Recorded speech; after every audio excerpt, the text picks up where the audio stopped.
Президент дал, жесткое указание, что везде должно быть установлено в первую очередь именно жесткий контроль на границах. Это внутренняя и внешняя граница. У нас сегодня именно по линии Министерства здравоохранения уже сейчас работает 23 санитарно-карантинных пунктов, потому что именно надо постараться, чтобы на границе, чтобы максимально минимизировать именно попадание.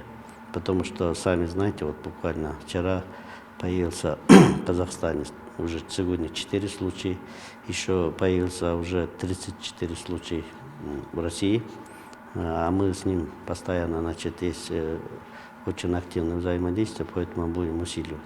Поэтому данное поручение дал, что работа в санитарно-карантинных пунктах – это не только обязанность Министерства здравоохранения, это местных самоуправлений, акимов, губернаторов.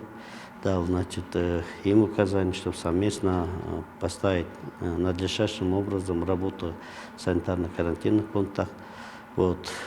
Следующее, это по нашей линии, это обеспеченность необходимыми лекарствами, медикаментами, изделиями медназначения и также средства индивидуальной защиты, в том числе маски.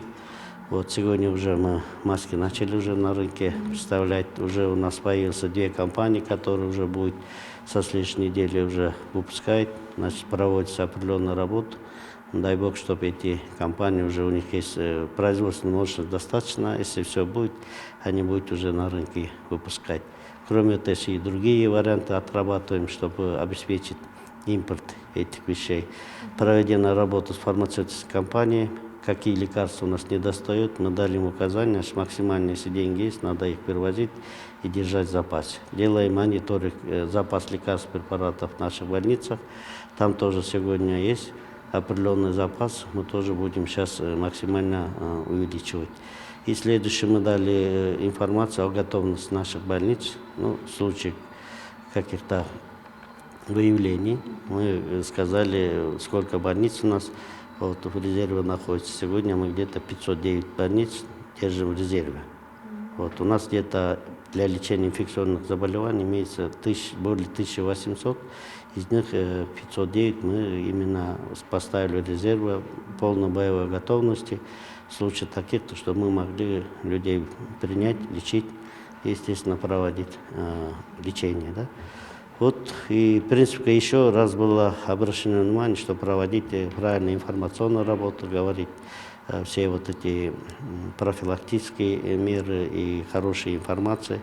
То есть работать с общественностью, чтобы людям было все понятно и ясно.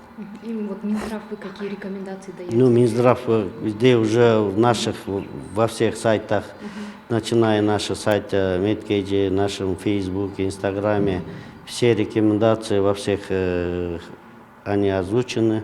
Это мы всем людям говорим.